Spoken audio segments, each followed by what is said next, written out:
누가복음 21장 20절에서 28절 말씀입니다. 너희가 예루살렘이 군대들에게 에워싸이는 것을 보거든 그 멸망이 가까운 줄을 알라. 그때 유대에 있는 자들은 산으로 도망갈 것이며 성내에 있는 자들은 나갈 것이며 촌에 있는 자들은 그리로 들어가지 말지어다. 이 날들은 기록된 모든 것을 이루는 징벌의 날이니라. 그 날에는 아이 벤 자들과 젖먹이는 자들에게 화가 있으리니 이는 땅에 큰 환난과 이 백성에게 진노가 있겠음이로다. 그들이 칼날에 죽임을 당하며 모든 이방에 사로잡혀 가겠고 예루살렘은 이방인의 때가 차기까지 이방인들에게 밟히리라. 이럴 성신에는 징조가 있겠고 땅에서는 민족들이 바다와 파도의 성난 소리로 인하여 혼란한 중에 공고하리라. 사람들이 세상에 임할 일을 생각하고 무서워함으로 기절하리니 이는 하늘의 권능들이 흔들리겠습니다. 그때 사람들이 인자가 구름을 타고 능력과 큰 영광으로 오는 것을 보리라. 이런 일이 되기를 시작하거든 일어나 머리를 들라. 너희 속량이 가까웠느니라 하시더라. 저희가 계속해서 나누고 있는 누가복음 21장 말씀은 누가가 기록한 예수님의 마지막 교훈입니다. 22장에 들어가서는 유다가 예수님을 배반하고 그리고 마지막 만찬이 나누어지고 예수님께서 잡히시고 십자가에 죽으신 후 부활하신 사건, 그러니까 우리가 너무나도 잘 알고 있는 그 마지막 고난주간의 끝부분을 기록을 합니다. 그 전에 예수님이 예루살렘성에 들어가시고 한 주 동안 가르쳐 주시고 또한 선포하신 말씀, 그 말씀의 마지막 부분을 저희가 나누었습니다. 특별히 오늘 본문의 말씀, 그 말씀도 어제에 이어서 멸망의 때에 대해서 선포하고 있습니다. 예루살렘이 군대에게 에워싸이는 것을 보면 그 멸망이 가까운 줄 알라라고 했습니다. 직접적으로는 성전이 무너지는 우리가 어제 나누었던 그 말씀에 대해서 선포하시는 것이며 궁극적으로는 예수님의 때, 예수님이 재림하시고 모든 것을 다시 다스리실 그 날에 대해서 말씀하고 계십니다. 그 날은 환난과 또한 여러 가지 어려움들과 아픔들이 있을 것이다. 중요한 것은 25절 말씀해 보니까 징조라는 단어가 나옵니다. 징조. 그러니까 그때가 마지막 때가 올 때 우리가 깨달을 수 있는 여러 가지 사인들이 있다라고 하는 거예요. 그래서 어제 말씀에도 그렇고 오늘 말씀에도 그렇고 늘 깨어서 우리가 주님의 때를 예비하는 것, 그것이 지혜다. 이 과정이 길어질 수도 있습니다. 여러 가지 재난과 또한 지진과 고통과 아픔, 그 기간이 짧을 수도 있지만 길 수도 있습니다. 그 기간은 하나님의 뜻에 달려 있지만 그 중에 우리에게 요구하시는 것, 그게 바로 인내다라고 저희가 나누었죠.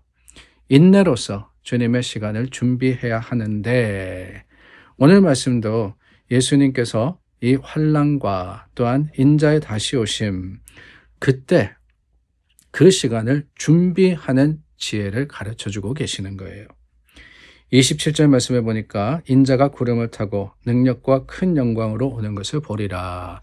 단도직입적으로 예수님께서 이제 다시 오실 것, 예수님의 죽음과 부활 그리고 승천, 그것으로 끝이 아니라 주님의 거룩하심으로 다시 오실 그 임함을 선포하십니다. 그런데 이 말씀을 하시면서 28절 말씀해 보니까 이런 일이 되기를 시작하거든, 주님의 때의 징조가 보이기 시작하거든, 그때가 가까울수록 어떻게 하라고 하시느냐, 두 가지를 말씀하시죠. 어제 나눈 말씀에서 우리는 너희의 인내로, 그러니까 참아 기다리라 라는 말씀을 하셨고요. 그때가 가까우면 가까울수록 오늘 본문은 두 가지를 말씀을 하시는데 첫 번째는 일어나라 라고 하는 겁니다. 두 번째는 머리를 들라 라고 하셨어요. 일어나라, 일어나라. 그렇다면은 예수님이 하신 말씀이 뭐냐? 너희가 누워있지 마라 라는 거 아니겠습니까? 누워있다라는 그 말씀에는 두 가지 의미가 있는 것 같습니다. 하나는 죽었다라는 거죠. 죽은 사람은 누워있을 수밖에 없습니다. 세워놓진 않아요.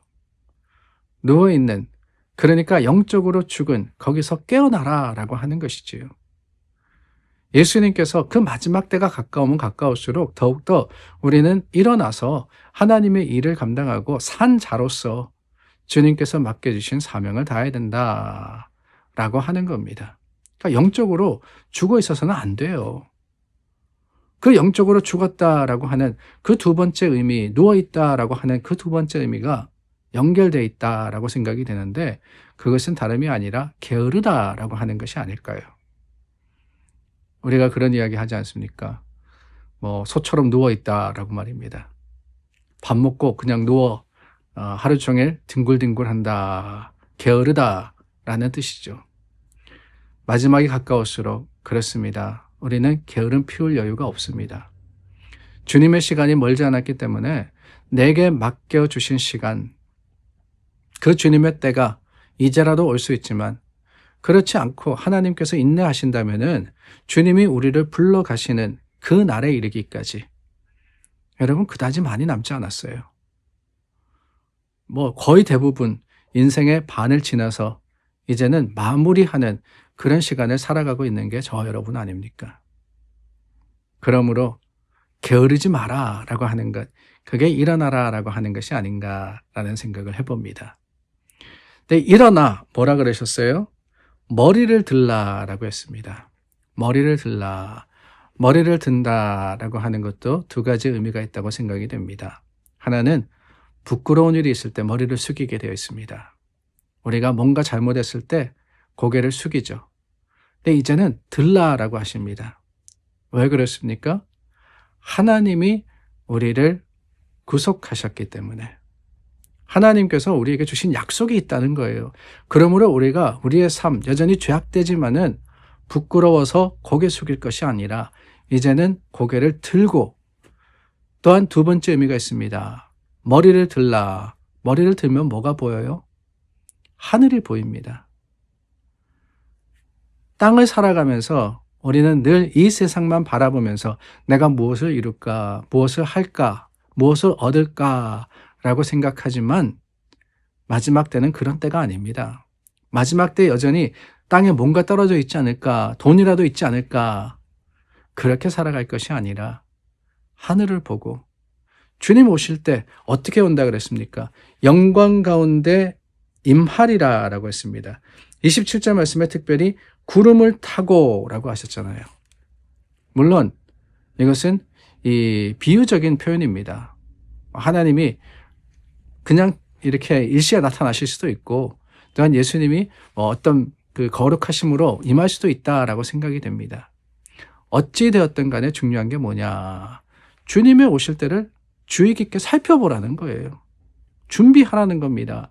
이 세상만 보고 이 세상 속에 속한 자로서 살아가는 것이 아니라 이제는 주님 보고 눈을 들어서 하늘을 바라고 주님 오실 때 그 징조를 보면서 어떻게 합니까?